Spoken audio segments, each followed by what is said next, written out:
पिछले सेशन के अंदर हमने पढ़ा था बालू का स्तूप युक्त प्रदेश, और इस बार हम लोग पढ़ रहे हैं बालू का स्तूप मुक्त प्रदेश। तो चलिए शुरू करते हैं। और मुक्त के प्रदेशों को कई भागों के अंदर विभाजित किए।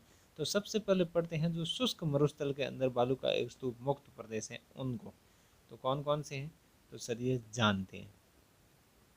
तो ये जो मरुस्थल है अपना, उसका 100% का 41.5% या 50% भाग है जो बालू का स्तूप से मुक्त है। बाकी का जो 60.50% भाग है वो बालू का स्तूप युक्त प्रदेश है।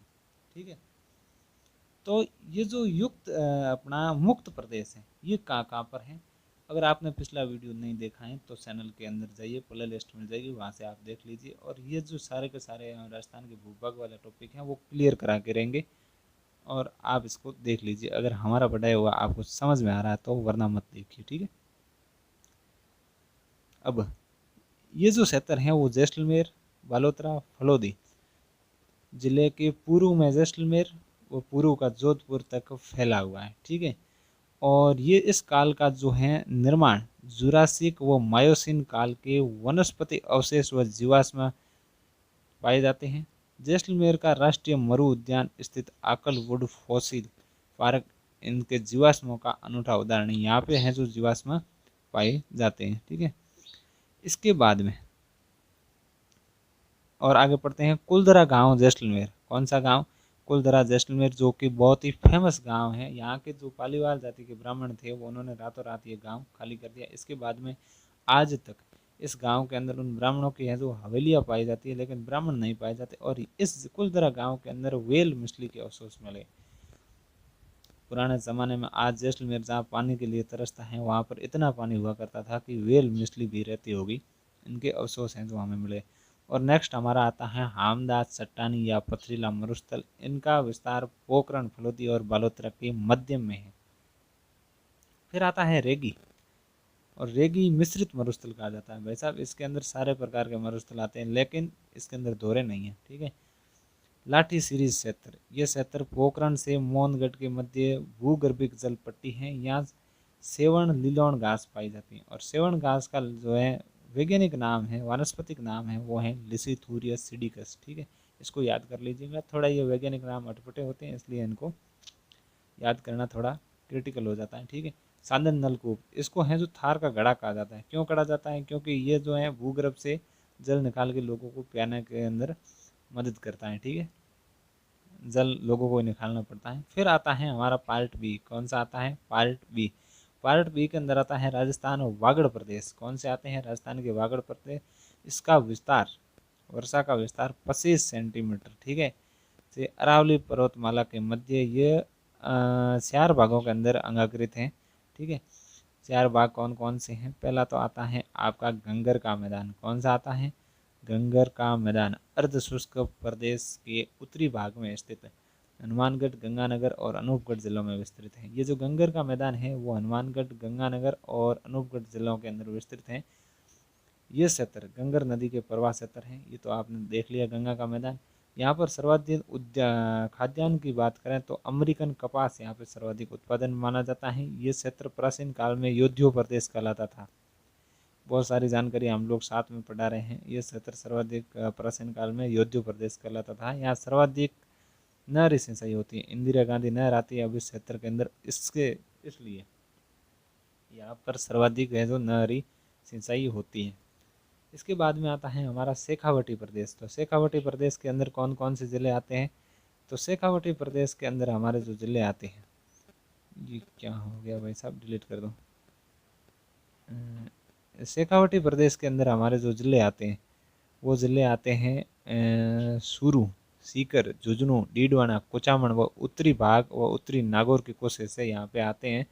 अब डीडवाना और कुचामन यहाँ पे नागौर के ही अंश थे पहले। अब ये जो है डीडवाना कुचामन एक नया जिला बन गया है। और ये जो क्षेत्र है सूरू, सीकर, झुंझुनू, डीडवाना, कुचामन, उत्तरी भाग और नागौर के, ये क्षेत्र आता है शेखावटी प्रदेश। यहाँ पे हैं जो मरुस्थल हैं, लेकिन यहाँ पे दोहरे नहीं है। और यहाँ पर जो अपने होते हैं कच्चे कुएं, उसको हम लोग यहाँ पे जोड़, पक्के कुएं को नाड़ा, ठीक है, और छोटे तालाब को सर, सर बोलते हैं यार तालाबों को, और घास को मैदान व बीड़ कहलाते हैं। इस भूभाग का औसत ऊंचाई समुद्र तल से 450 मीटर है। आपके क्षेत्र की कितनी है समुद्र तल से ऊंचाई, वो आप या कमेंट बॉक्स में कमेंट करिए। और जो ये जो शेखावटी प्रदेश है इसकी ऊंचाई है जो समुद्र तल से 450 मीटर है। इस क्षेत्र में बोलेसोन पर्वतों से घिरा हुआ आंतरिक जल प्रवाह है, जिसे बलसोने कहते हैं, ये जो है पर्वतों से घिरा हुआ नागौर। अब आती है नागौर उच्च भूमि, जिसको यहाँ पे टाइप किया है नागौर हाईलैंड क्षेत्र। इस प्रदेश में मिट्टी में लवण सोडियम क्लोराइड की अधिकता के कारण इस क्षेत्र को बंजर भूमि कहते हैं। ये कौन सा क्लोराइड है, सोडियम क्लोराइड। इस प्रदेश में गहराई में माइकासिस्ट नमकीन चट्टानें हैं, जिसे कोषाकर्षण के कारण नमक सतह पर आता है, इसलिए यहाँ पर खारी झील का उत्पादन होता है। ठीक है, यहाँ पे है जो कौन सा सोडियम क्लोराइड की अधिकता रहती है पानी के अंदर। ठीक है, इस क्षेत्र के अंदर है जो बंजर भूमि और रेतीला है जो प्रदेश है, क्योंकि यहाँ पे जो खेती वगैरह कुछ अच्छी नहीं होती सोडियम क्लोराइड के कारण, और यहाँ पे खारे पानी की झीलें से नमक उत्पादन बड़ा अच्छे से हो जाता है। इसके बाद में नागौर उच्च भूमि जो है हमने बांटा है, इसको हमने 3 भागों के अंदर बांटा है। तो 3 भाग कौन सा, एक तो मकराना श्रेणी जहाँ से मकराना का पत्थर आता है, दूसरी आती है गोद मांगलोद श्रेणी, तीसरी आती है जायल श्रेणी। और कुबड़ पट्टी, जिसको कुबड़ पट्टी कहा जाता है, ये हाल बेल्ट नागौर से अजमेर तक फ्लोराइड युक्त जल, जिससे फ्लोराइसिस नामक रोग हो जाता है, दांत पीले पड़ जाते हैं, हड्डियां मुड़ जाती है। भाई साहब आपको गुटखा खाने की जरूरत नहीं पड़ती, दांत पीले पड़ जाते हैं, रातें नहीं पड़ते इससे। ठीक है, इसके बाद में आगे पढ़ते हैं, और हमारा जो फोर्थ पार्ट है वो है लूणी जवाई बेसिनी व गोडवान क्षेत्र। तो हम लोग क्षेत्र भी साथ साथ में पढ़ रहे हैं। तो लूणी इस क्षेत्र की सबसे बड़ी नदी है। लूणी नदी की जो सहायक नदियां हैं, इस जो जहाँ जहाँ से सहायक नदियाँ का अपवा क्षेत्र है उस क्षेत्र को गोंडवाना प्रदेश कहते हैं। ठीक है, जहाँ पे लूणी नदी की जो सहायक नदियाँ हैं उसके क्षेत्र को गोंडवाना प्रदेश कहते हैं। इसमें जोधपुर ग्रामीण, जोधपुर शहर, ये अलग अलग सिटी है, पहले एक होती थी, अब जालोर, पाली, चासोर आदि शामिल हैं। यहाँ पर ग्रेनाइट पहाड़ियाँ, मालानी रायोलाइट पहाड़ियाँ गुमदाकार व इसबर्ग के रूप में पाई जाती हैं।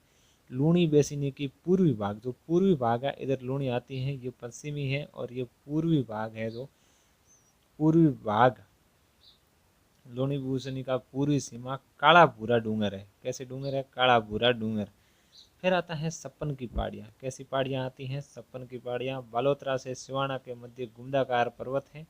ठीक है, इन्हीं पहाड़ियों में नाकोड़ा राजस्थान का मेवा नगर है, पश्चिमी राजस्थान का लघु माउंट पीपलूद गांव बालोतरा में स्थित है। पश्चिमी राजस्थान का माउंट आबू, लघु माउंट आबू, पश्चिम राजस्थान का कौन सा, लघु माउंट आबू, जिसे पीपलूद गांव के अंदर है। ग्रेनाइट की पहाड़ियाँ ये विशेष जालोर और जसवंतपुरा क्षेत्र में स्थित हैं। जालोर की पहाड़ियाँ, जालोर की जो पहाड़ियाँ हैं वो सूंदा पर्वत 951 मीटर है, डोरा पर्वत 869 है, इसरदा पर्वत जिसे भाकर कहते हैं 839 मीटर है, और रोजा पर्वत 730 मीटर है, जारोल 588। सूंदा पर्वत, सूंदा माता का मंदिर जालोर में स्थित है, ये बहुत ही फेमस है। यहाँ पर 2000 में राज्य का जो है पहला रोप वे आरंभ किया गया था। ठीक है, इसके बाद में ये जो सेक्शन है वो यहाँ पर हमारा है, और इसका हो गया द एंड। तो अगर आपने पिछला वीडियो नहीं देखा तो चैनल पे जाइए और प्ले लिस्ट है जो वहाँ से देख लीजिए, जिसके अंदर हमने बालू का युक्त प्रदेश हैं जो पढ़ाए हैं। और इसके बाद में हमारा जो वीडियो आएगा वो अगले टॉपिक पे आएगा, जो हिमालय हो सकता है, मैदानी भाग हो सकते हैं, मरुस्थली, मरुस्थली तो हमने पढ़ दिया है, और पठारी भाग हो सकते हैं। ठीक है, तो चलिए, जय हिंद, गुड बाय।